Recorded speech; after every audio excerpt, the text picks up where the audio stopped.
মানিকচকে পথ দুর্ঘটনায় গুরুতর আহত সেনা জওয়ান। ঘটনাটি ঘটেছে মালদা জেলার মানিকচক ব্লকের ধরমপুর বাস স্ট্যান্ড এলাকায়। বোলেরো গাড়ি এবং বাইকের মুখোমুখি সংঘর্ষের ঘটনায় আহত হন বাইক চালক এক সেনা জওয়ান। গোটা ঘটনার তদন্ত শুরু করেছে মানিকচক থানার পুলিশ। কোচবিহারের দিনহাটা পৌরসভার খামখেয়ালিপনার জেরে প্রায় 2 মাসের ওপরে বন্ধ রয়েছে দিনহাটা মহকুমা হাসপাতালে নোংরা আবর্জনা পরিষ্কারের কাজ। বিগত 2 মাস ধরে নোংরা আবর্জনা জমে থাকার ফলে দুর্গন্ধে অতিষ্ঠ হয়ে উঠেছেন রোগী থেকে শুরু করে ডাক্তার, নার্স সহ হাসপাতালের কর্মীরা। যদিও এই বিষয়ে দিনহাটা পৌরসভার চেয়ারম্যান গৌরীশঙ্কর মাহেশ্বরী জানিয়েছেন, পৌরসভার ডাম্পিং গ্রাউন্ড জনিত সমস্যার কারণে হাসপাতালে নোংরা সংগ্রহ করা বন্ধ রয়েছে, তবে 2-1 দিনের মধ্যেই হাসপাতাল থেকে সমস্ত নোংরা সংগ্রহ করা হবে। লোকসভা নির্বাচনের ফলাফল ঘোষণা হতেই তুফানগঞ্জ মহকুমার বিজেপির দখলে থাকা বিভিন্ন গ্রাম পঞ্চায়েতে তালা ঝুলানো দোকান বন্ধ করে দেওয়া হচ্ছে পুলিশ প্রশাসনের নিষ্ক্রিয়তার ফলে।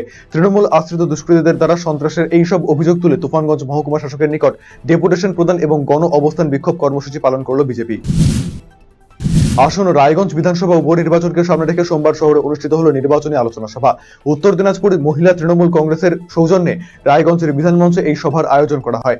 এবারের উপনির্বাচনে জয়ের ব্যাপারে 100% আশাবাদী পশ্চিমবঙ্গ তৃণমূল কংগ্রেস অঙ্গনওয়াড়ি আশাকর্মী সহায়িকা সংগঠনের রাজ্য সম্পাদিকা অনন্যা মজুমদার।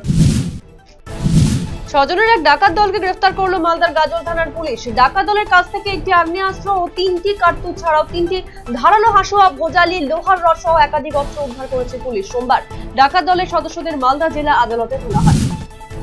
উৎকর্ষ বাংলা প্রকল্পের মাধ্যমে যুবক যুবতীদের আগামীতে স্বনির্ভর করে তোলার লক্ষ্যে মালদা জেলা প্রশাসনের উদ্যোগে বৈঠক আয়োজিত হলো সোমবার। এদিন এই বৈঠকে উপস্থিত ছিলেন জেলা শাসক নীতিন সিংহানিয়া, অতিরিক্ত জেলা শাসক জামিল ফতেমা জেবা, জেলা শিল্প কেন্দ্রের আধিকারিক মানবেন্দ্র মন্ডল সহ জেলা ব্যবসায়ী সমিতির উচ্চপদস্থ কর্তা এবং শিল্পপতিরা।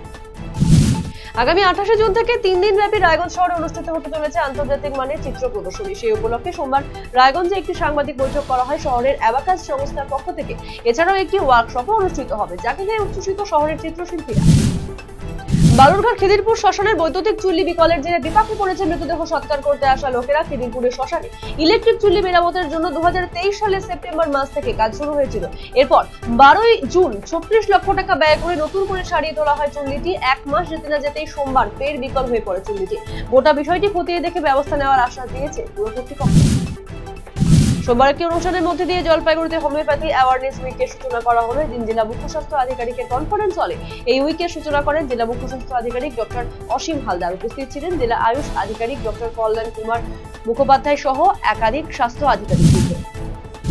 জুনিয়র ফুটবলারদের কথা মাথায় রেখে জেলা ক্রীড়া সংস্থার আয়োজনে রায়গঞ্জ স্টেডিয়ামে শুরু হয়েছিল জুনিয়র ফুটবল লিগ। অনূর্ধ্ব 15 ফুটবলারদের সামনের সারিতে নিয়ে আসতেই জেলা ক্রীড়া সংস্থার এমন উদ্যোগ। সোমবার স্বর্গীয় রথীন্দ্রনাথ সরকার জুনিয়র ফুটবল লিগের শেষ ম্যাচ অনুষ্ঠিত হলো রায়গঞ্জ স্টেডিয়ামে। এদিন লিগের শেষ খেলায় পরস্পরের মুখোমুখি হয় রায়গঞ্জ স্পোর্টস ক্লাব এবং রায়গঞ্জ একাডেমি অফ ফুটবল। এই দিনের লিগের খেলায় 2-0 গোলে রায়গঞ্জ একাডেমি অফ ফুটবলের বিরুদ্ধে জয় পায় রায়গঞ্জ স্পোর্টস ক্লাব।